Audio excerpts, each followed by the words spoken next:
Is this all there is to life? Answers from Ecclesiastes. Author Ray C. Stedman, 1999. A man can do nothing better than to eat and drink and find satisfaction in his work. Ecclesiastes 2:24. Unfortunately, here's another instance where we have lost the true meaning of the verse by bad translation. In the next chapter, there is a similar passage that properly includes the words, "There is nothing better for man than."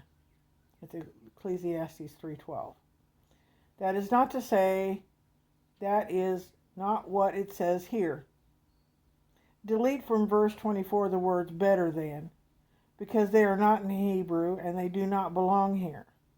What this text actually says is a man can do nothing to eat and drink and find satisfaction in his work. A man can do nothing. There is no inherent value in him that makes it possible for him to extract true enjoyment from the things he does. That is the first thing Solomon says. What does then? He asks us. He tells us. This too I see as far from the hand of God, for without him who can eat or find enjoyment? Ecclesiastes 2:24-25. Here's the true message of this book. Enjoyment is a gift of God. There is nothing in possessions, in material goods, in money. There is nothing in man himself that can enable him to keep enjoying the things he does. But it is possible, and the emphasis is to keep enjoying the things he does. But it is possible to have enjoyment all your life if you take it from the hand of God. It is given to those who please God. To the man who pleases him, God gives wisdom, knowledge, and happiness. Ecclesiastes 2:26. Wisdom and knowledge have been mentioned before as things you can find under the sun, but they will not continue. To have added to them the ingredient of pleasure or continual delight going on and on incessantly, throughout the whole of life, you must take only from the hand of God. To the man who pleases God is given the gift of joy. It is wonderful to realize that this book and the whole of the Bible teaches us that God wants us to have joy. In his letter to Timothy, Paul said, God richly provides us with everything for our enjoyment. 1 Timothy 6:17. It is God's desire and intent that all the good things of life mentioned here should contribute to the enjoyment of man. But only, says the searcher, if you understand that such enjoyment does not come from the things or from people. It is an added gift of God, and only those who please God can find it. How can you please God? In Hebrews we are told, without faith it is impossible to please God. Hebrews 11:6. It is faith that pleases him, belief that he is there and that all in life comes from his hand.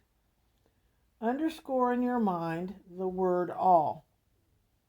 Pain, sorrow, bereavement, disappointment, as well as gladness, happiness, and joy, all these are gifts of God. When we see life in those terms, the very element of life can have its measure of joy. Even sorrow, pain, and grief. These things were also given to us to enjoy. That is the message of this book. The writer will develop this further in passages that follow. We will recognize this also in the message in Romans 8:28. We know that in all things God works for the good of those who love him, who have been called according to his purpose. It is also the message of Proverbs 3:5-6. Trust in the Lord with all your heart and lean not on your own understanding. In all your ways acknowledge him, and he will make your paths straight. The fourth thing which Solomon says here is that all others labor for the benefit of those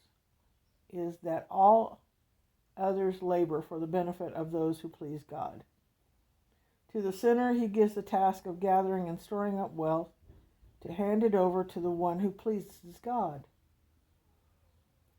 That explains a remarkable thing that I have observed many times, privileged as I am to speak in various conference centers around the country. I have often observed that many of these Christian gatherings are held in the expensive homes of millionaires who are not Christians. I am thinking, for instance, of Glen Eyrie, headquarters of the Navigators outside Colorado Springs. There in a natural glade, General William Palmer, founder of the Colorado Springs and of the Denver and Rio Grande Western Railroad, built an English-style stone castle for his British bride. She never lived in it more than a few weeks, and he himself never enjoyed that property at all. It sat empty for years. Finally, it was sold several times, and now it belongs to the Navigators, who use it as a Christian conference ground and the world headquarters for their training movement. Twice I've been invited to the conference of speakers at the beautiful site on the bluff overlooking the Columbia River in Oregon, and a state called Minucha. This wonderful home, covering almost an acre of ground, was built by a wealthy businessman who had little interest in spiritual things. He entertained presidents at the home. Now it belongs to the Alliance of Churches of Oregon.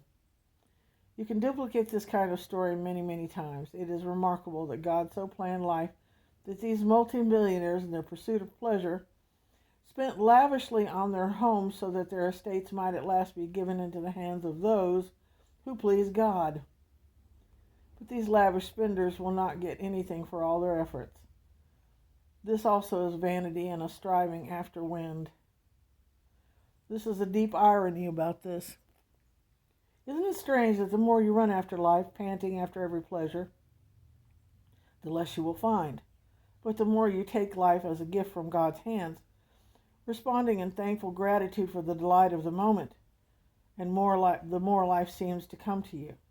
Even the trials, the heartaches, and handicaps that others seek to avoid are touched with the blessings of heaven to minister to the heart of the one who has learned to take them from the hand of God. Fanny Crosby was one of the most popular hymn writers of all time. Blind almost from birth, she lived to the age of 90 years old. When she was only 8 years old, she wrote this poem. Oh, what a happy child I am, although I cannot see. I am resolved that in this world content I will be. How many blessings I enjoy that other people don't. To weep and sigh because I'm blind. I cannot and I won't. This is the philosophy that pleases God, and this is what the searcher is talking about here. All the objections can be raised against this are going to be examined and tested in the pages that follow. When we finish the book, we will find that the searcher has established without a doubt that joy is a gift of God, and it comes to those who take life daily, whatever it may bring, from the hand of the loving Father.